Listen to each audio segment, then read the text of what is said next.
글로벌 엘리트의 사상, 역사, 시대 읽기. 권력의 시각으로 기록된 역사와 언론에 감추어진 진실을 드러내고 성경으로 해석한다. 2030년, 저들의 통치 아래서 우리는 어떤 모습으로 살고 있을까? 오늘날의 과격한 이념 대립은 가정과 교회에서조차 갈등을 만들고 있다. 보수와 진보는 서로를 공산주의나 파시즘이라 낙인 찍으며 민주주의의 적이라고 비난한다. 이러한 적대감은 갈등과 혼란을 넘어 분열과 폭력으로 발전하기도 한다.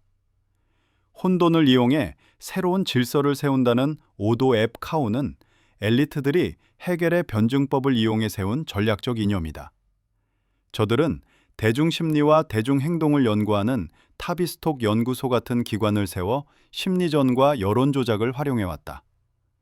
그리고 공산주의와 자본주의, 보수주의와 진보주의, 민족주의와 세계주의 등 상반된 사상을 만들어 교육하며 대중이 이념적으로 서로 대립하도록 만들었다. 뿐만 아니라 비밀 집단을 통해 양진영의 자금을 지원하고 충돌을 유도하면서 근현대사에서 프랑스 혁명, 러시아 혁명, 제1, 2차 세계대전 등을 촉발했다. 각각의 전쟁에는 복합적 원인이 있지만 원인을 제공하고 대중을 선동하고 자금을 대주고 전쟁으로 이끌었던 자들은 저들이었다.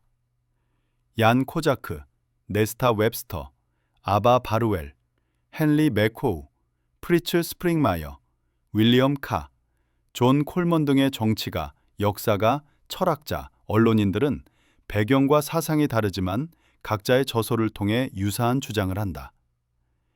비밀 엘리트들이 미국에서 민주주의를 무너뜨려 기존 질서를 파괴하고 자신들이 통제하는 세계 정부를 수립하고 있다는 주장이다.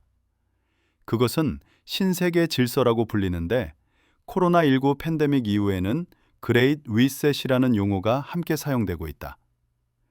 엘리트들이 세상의 모든 권력과 재물과 기술과 정보를 독점하고 인류의 운명을 설계하며 대중에게 복종을 강요한다는 점에서 엘리트라는 용어는 오늘날 부정적 의미로 사용된다. 근현대사에서 세계의 지배구조를 기획해온 일루미나티, 프리메이슨, 예수회와 같은 비밀 결사체의 중심에 언제나 유대 엘리트 세력이 있었다는 사실은 수많은 기록과 문헌에서 발견된다. 현대 유대인은 크게 두 부류로 구분된다. 정통 유대인인 아브라함의 후손과 후천적 유대인인 카자르의 후손이 그들이다. 카자르는 7세기경 지금의 우크라이나 지역을 포함한 거대한 영토를 지배했던 왕국이었다. 그들은 본래 샤머니즘을 숭상했으나 국가적으로 유대교로 개종했고 10세기경 왕국이 멸망하면서 동유럽을 거쳐 서유럽과 미국으로 이동했다.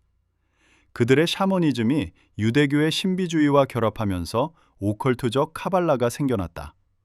그들은 영적 정체성을 따라 카발 유대인이라 불리는데 출신 지역을 따라 아슈케나지 유대인으로도 불리고 정치적 목적에 따라 시오니즘 유대인이라고도 불린다. 아서 캐슬러는 그들을 13지파라고도 부른다. 그들은 유대 엘리트가 이끄는 단일 체제 아래 세상이 하나로 통합될 때 진정한 유토피아가 도래한다고 주장한다. 오늘날 현대 유대인의 70에서 90%를 차지하는 이들은 정치, 경제, 문화 등 전 분야에서 세계를 주도하고 있으나 정통 유대인으로부터는 가짜 유대인이라고 비난받기도 한다. 성경에도 자칭 유대인이라 하나 그렇지 아니하고 사탄의 회당이라 하는 자들에 대한 구절이 있다. 두 부류 모두 메시아로서의 예수님을 거부한다. 그러나 정통 유대인이 메시아에 대한 오해로 인해 비기독교적 성향을 띈다면 카발 유대인들은 의도적이고 조직적으로 반기독교적이다. 오늘날에도 예수님을 몰라서 거부하는 비기독교인들이 있고 사탄의 진영에서 적극적으로 예수님을 대적하는 반기독교인들이 있다. 카발라는 성경에 은밀히 감추어진 상징과 수비학을 통해 신의 뜻, 우주의 구조, 인간의 본질 등 삼라만상의 비밀을 찾을 수 있다고 믿고 연구하는 유대교 신비주의다. 이 비밀을 깨달은 선택받은 자들이 세상을 지배해야 한다고 주장하는 극단적 엘리트주의이기도 하다. 기독교는 감정과 의지를 갖고 인간과 인격적으로 교제하시는 하나님을 믿는 반면 카발라는 에너지, 빛, 포스 같이 비인격적이고 범신론적인 에인소프를 믿는다. 또한 기독교는 죄인인 인간을 위해 스스로 낮아져 구원을 베푸시는 은혜의 하나님을 믿지만 카발라는 인간이 내면의 신성을 자각하고 궁극적 지혜에 도달함으로써 스스로 신의 경지에 도달할 수 있다고 믿는다. 이러한 신인 하빌 사상은 인간의 깨달음을 강조한다는 점에서 불교의 해탈이나 뉴에이지 철학과도 유사하다. 세계 최고의 숨겨진 재벌로 알려지는 로스차일드 가문의 마이어 암셸 로스차일드는 카발라의 비유에 매료되어 1776년 빛을 깨달은 자들이라는 의미의 일루미나티를 설립했다. 거기에는 극단적 카발리스트 제이콥 프랑크와 이를 조직화하여 전파할 전략을 가진 예수회 출신의 법학 교수 아담 바이샤프트가 함께했다. 카발라는 구약 성경을 수비학과 상징으로 왜곡 해석함으로써 본질을 뒤엎는 반성경적이고 파괴적인 사상을 탄생시켰다. 제이콥 프랑크는 악의 극단에 도달해야만 악의 껍질이 깨지고 신성이 해방된다. 높이 승천하기 위해서는 먼저 자신을 시면의 밑바닥으로 내던지고 모든 도덕적 경계를 넘어 자발적으로 타락해야 한다고 주장했다. 그리고 율법을 파괴함으로써 신의 뜻을 실현한다는 율법 폐기론, 죄악을 범함으로써 신의 계시에 도달한다는 신성한 범죄론, 그리고 혼음과 난교를 제사로 바치는 집단 성의례 등의 기괴하고 파괴적인 가르침을 전파했다.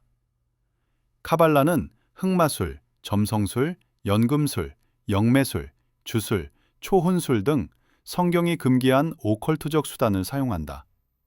인간의 한계를 넘어 신적 능력과 신적 지식을 갖겠다는 카발라의 사상은 세대의 엘리트들을 매혹해왔다. 카발라가 추구하는 초인간적 능력은 현대에 와서 트랜스휴머니즘의 첨단 기술과 맞닿는다. 그들은 하나님이 금지하신 선악과를 먹고 하나님 같은 지혜를 얻어 하나님을 대신해 세상을 지배하겠다고 계획한다. 하나님을 대신하겠다는 사상은 필연적으로 하나님을 대적하는 사상이 된다. 이런 사상은 인류 역사에 엄청난 미혹과 죄악을 가져왔고 오늘날은 더욱 정교하고 파괴적인 형태로 대중을 기만하며 인류를 파국으로 몰아가고 있다. 세상은 뉴에이지나 불교의 주장처럼 시작도 없고 끝도 없이 영원히 윤회하는 것이 아니다. 성경은 태초에 창조가 있었듯 반드시 역사의 종결과 심판이 있다고 명백히 선언한다. 그날은 인류의 죄악이 임계점에 달해 하나님이 세상을 멸망시키실 수밖에 없었던 노아의 때와 같다고 하셨다.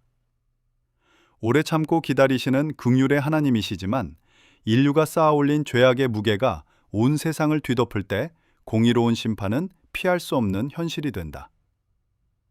우리는 그때가 언제인지 모르지만 하나님은 선지자 다니엘과 사도 요한에게 수천 년 후에 있을 마지막 때의 모습을 보여주시며 때를 분별하라고 경고하셨다. 그들은 사탄에게 능력받은 적그리스도의 나라와 통치자가 마지막 때 나타나는 것을 보고 성경으로 기록했다.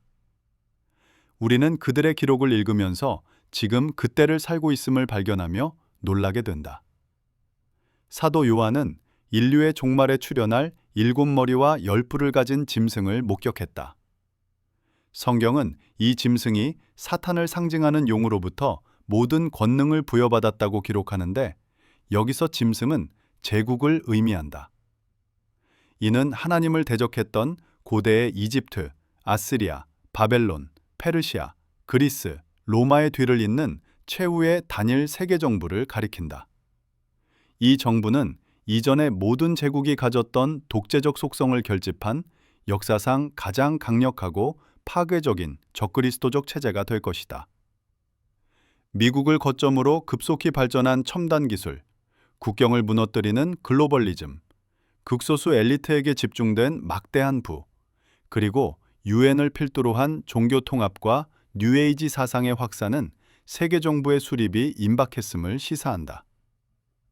특히 기획된 팬데믹은 대중을 길들이고 통제 시스템을 안착시키는 결정적 계기가 되었다. 다보스 세계경제 포럼이 만든 2030년 아젠다에는 나는 아무것도 소유하지 않는다. 프라이버시도 없다. 이보다 더 좋았던 삶은 없다. 라는 문구가 있다. 이것은 시민의 사유재산권을 박탈하고 중앙이 모든 자원을 배분하며 감시 통제하는 공산주의 사회를 연상시킨다. 일론 머스크가 이제 노후를 대비할 필요가 없다고 줄곧 주장하는 것과 같은 맥락이다. 여기에 AI와 빅데이터의 결합은 더욱 암울한 디스토피아를 예고한다. 기술 분야의 최고 리더들은 인류가 직면한 거대한 전환의 위험을 앞다투어 경고하며 이런 사회가 아주 가까웠다고 예상한다. 성경이 예언한 적그리스도 치하의 미혹과 환란이 현실로 다가오고 있는 듯하다. AI 특이점이 도래하여 AGI 사회가 완성되는 시점은 아무리 늦어도 2030년 이전일 것이다. 권력과 자산을 독점한 소수의 엘리트가 민주주의를 무너뜨릴 것이다. AGI를 이용해서 대중에 대한 감시와 통제를 강화하고 복종을 강요하며 자유를 빼앗을 것이다. 이제 권력층은 법의 규제나 처벌을 받지 않는 세상이 되었다. 법 위에 군림하는 그들은 결코 국민을 위하지 않는다. 2027년부터 디스토피아 세상은 본격적으로 시작될 것이다. 컴퓨터 과학계의 노벨상으로 불리는 튜링상의 수상자이자 AI의 대부로 일컬어지는 세계적 석학 제프리 힌튼과 요슈아 벤지오는 이렇게 한탄한다. 창조주를 모방하려던 인간의 지혜가 결국 스스로를 파괴하는 부메랑이 되었다. 나는 내 인생의 업적을 후회한다. 내가 만든 기술이 인류를 멸망시킬 수 있기 때문이다. 카르마는 인간의 행위가 반드시 그에 상응하는 결과를 초래한다는 인과율의 원리다. 인격적 하나님을 거부하는 카발리스트들은 이 카르마를 절대적인 우주 질서로 받아들이며 자신들이 저지르는 죄악에 대한 우주적 보복을 극도로 두려워한다. 기독교는 오직 예수 그리스도의 십자가 희생을 믿고 회개할 때 하나님의 은혜로 죄사함을 받는다고 가르친다. 반면 카발라는 오직 희생 제물을 통해서 속죄가 이루어진다고 믿는다. 이들의 대속 의식, 어톤먼트 리추얼에서는 동물이나 금전이 제물로 쓰이기도 하지만 극단적으로는 인간의 생명을 바치는 인신제사가 자행된다. 오늘날 전 세계적으로 급증하는 아동 실종과 인신매매 문제는 단순한 범죄를 넘어 이러한 사악한 종교의식과 맞닿아 있다. 내부 고발자들과 생존자들이 목숨을 걸고 권력 엘리트들의 소아성의 범죄와 인신제사 실태를 폭로하고 있으나 기득권의 통제 아래 있는 주류 언론은 이를 외면한다. 대한 언론이 제시하는 수많은 증언과 증거들은 근거 없는 음모론이라며 조롱하고 피해자와 목격자는 보복과 사회적 불이익이 두려워 침묵한다. 저들은 카르마의 보복을 피하기 위한 기만적 방책으로 수법의 공개, Revelation of Method를 활용한다.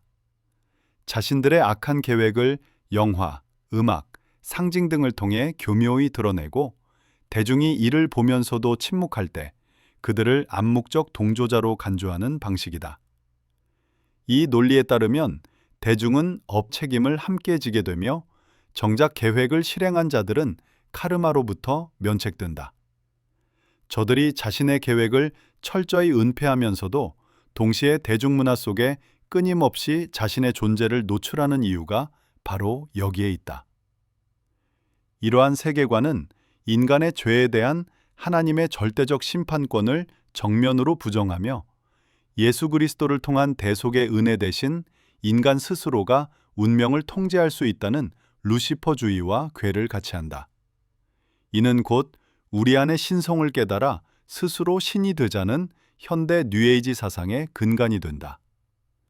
에덴 동산에서 사탄이 뱀을 통해 너희도 하나님과 같이 될 것이라고 속삭였던 거짓말은 인류 역사 속에서 멈춘 적이 없었다. 카발라의 데베쿠트, 프리메이슨의 조명, 뉴에이지의 각성, 그리고 불교의 해탈, 명칭과 수행 방식은 다르나 그 본질은 괴를 같이 한다. 저들은 창조주의자, 구원자이자 심판자가 되신 하나님을 부정하고 인간이 스스로의 수행과 깨달음과 지혜를 통해 번뇌와 한계를 벗어날 수 있다고 주장한다. 그리고 인간 내면의 신성을 극대화하여 하나님을 대신해 우주의 주인이 되려고 한다. 이름은 다르지만 모두 사탄으로부터 나온 오컬트 인본주의로서 본질적으로 하나님을 대적하는 적그리스도적 세계정부 수립을 위한 영적 토대를 제공한다. 인류사의 마지막 모습을 목격한 이는 사도 요한만이 아니었다. 선지자 다니엘 역시 적그리스도가 스스로를 신이라 칭하며 성전에 앉는 가증한 모습을 보았다. 그러나 서기 70년 로마에 의해 이스라엘이 멸망하고 예루살렘 성전이 완전히 무너졌으므로 이 예언은 오랫동안 수수께끼로 남아 있었다.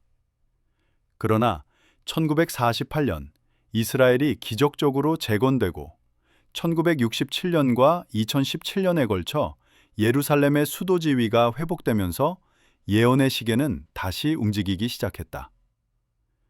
예수님은 무화과 나무를 보면서 마지막 때를 분별하라고 경고하셨다. 성경에서 무화과 나무는 이스라엘을 상징한다. 오늘날 신학자들은 인류 역사의 종말을 시계에 비유한다. 나라 이스라엘이 시침이라면 수도 예루살렘은 분침이며 이제 마지막으로 남은 초침은 예루살렘에 세워질 제3성전이다. 기독교는 한 분 메시아만 믿지만 유대 전통에는 두 메시아관이 있다. 먼저 메시아 벤 요셉이 와서 성전을 재건하고 토대를 닦으면 메시아 벤 다윗이 와서 성전에 앉으며 세상을 통치한다는 믿음이다. 물론 이들이 기다리는 메시아는 인간의 힘으로 이스라엘을 회복할 세상의 영웅이다. 현재 카발라피들은 수비학 풀이를 통해 트럼프를 메시아로 지목하며 지지한다. 실제로 트럼프는 국제적 반대를 무릅쓰며 예루살렘의 수도 승인 등 이스라엘을 위한 파격적인 행보를 보여왔다. 이제 남은 마지막 퍼즐은 제3성전의 재건이다. 이스라엘은 성전 재건을 위한 모든 준비를 완벽히 마친 상태지만 현재 그곳에 이슬람의 알-아크사 사원이 세워져 있어서 유일한 걸림돌로 남아있다. 그러나 2020년 9월 체결된 아브라함 평화협정, 그리고 2025년 10월 체결된 가자 평화협정에서 트럼프 선언이 발표되었는데 이때 성전 건설에 대해 비공식적이고 은밀한 논의가 있었다는 이야기가 전해진다. 만약 이 협정이 성전 재건의 문을 연다면 트럼프는 유대인의 기대대로 메시아 벤 요셉의 역할을 완수하게 될 것이다. 그리고 재건된 성전에 메시아 벤 다윗이 와서 앉으면 곧 성경이 경고한 인류 마지막의 한 이래가 시작될 것이다. 성경의 예언대로 7년의 전반기, 3년 반의 거짓 평화가 지나고 적그리스도가 본색을 드러내는 후반기 3년 반의 대환난이 시작될 때 유대인들은 비로소 자신들이 환영했던 자의 실체를 깨닫고 진짜 메시아인 예수님께로 회심하게 될 것이다. 환난은 고조되지만 그때 예수님이 약속대로 재림하시면서 인류 역사는 종말을 맞을 것이다. 본서의 목적은 특정 인물이나 사상 혹은 종교를 비난하려는 것이 아니라 그 배후에서 역사하는 사탄의 실체를 고발하는 데 있다. 지금은 사탄이 주는 권세와 능력으로 악이 번영하고 승리하는 것처럼 보이지만 하나님의 심판의 날에는 하나님의 공의 앞에 모든 악이 낱낱이 드러나게 될 것이다. 그러나 그날은 예수님을 믿고 천국을 소망하며 마라나타를 기다리는 자들에게 가장 기쁘고 복된 날이 될 것이다.